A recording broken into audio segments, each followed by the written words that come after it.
Tampa Bay, Fort Myers, Miami, Key West, and Fort Pierce. We will stay on top of this. All right, let's go to Kelly and Kim right now to talk tropical update.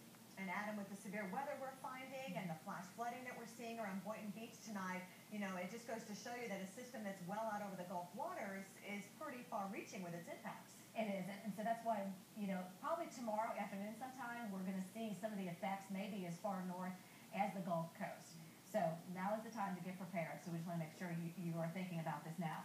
All right, I want to point out a couple of features looking at this satellite image about Tropical Storm Isaac. The latest advisory, and by the way, we should be getting another advisory in very soon, the next hour or so, from the National Hurricane Center. And we got new information from the GFS, the American model, which really isn't showing any change. We'll show you that too. But on this satellite image, very interesting and very baffling in many ways. The hurricane hunters are finding the center down in this area here, okay?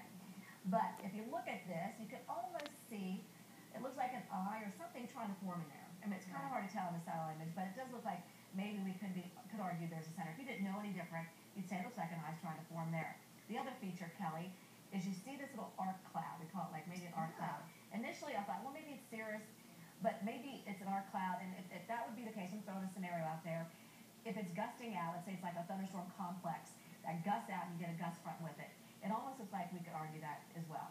So whether it's cirrus coming out or gust front could mean totally different things at this point. They did find pressure as low as like 992 millibars, but I think the fix of the vortex must come out 996. But looking at this, it's hard to say. Visually, it does look like it's trying to get together. The dry air, you're still seeing some of the dry air that's being entrained into it, the darker colors being brought up and around it. Still there, okay, but maybe lessening with time. And look at this image. Yeah, I mean, a lot of blossoming of thunderstorms there. And it definitely, it does look like there's something going on in there. Very interesting tropical storm at this point.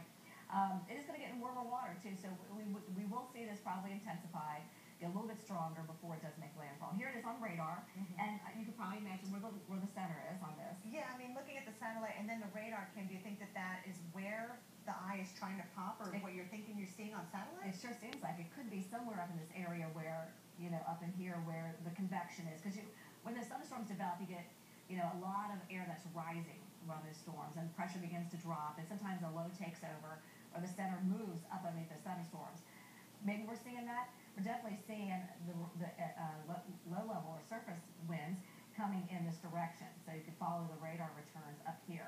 So that would tell me the low is somewhere, or the surface low is somewhere in there, northwest of Key West. And I think they did find a little bit west of there. So a lot of crazy things going on with this. I think bottom line at this point, we are expecting it to intensify and possibly become a Cat 2 at landfall. That would be bad news, especially, looking at that right front quadrant. If we were to take one of those models, I believe the GFS, the American model, which puts New Orleans in that right front quadrant and over towards Biloxi and Gulfport as well.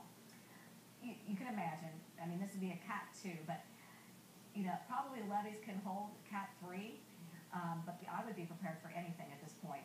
But the fact that this thing is so big and we're getting, plenty of time for the seas to build up and pushing all that water towards that area, we still could see surge levels maybe up to 12 feet in some cases. Wow, and that really would be devastating. We're talking about storm surge, and on top of that, you've got several inches of rain today. Right. We saw 10 inches of rain in Boynton Beach, Florida, so it's not out of the question with some of those rain bands. Even before the system makes a landfall, you could have saturated ground at that point. Absolutely, and so be prepared. A lot of things you got to think about, I know, but bottom line is get ready. Could be tomorrow afternoon seeing some of those tropical storm force winds, and then conditions go downhill, continue to go downhill. Again, the new GFS, no different really, so I imagine, at least till the European comes in, they're not going to change this path at all.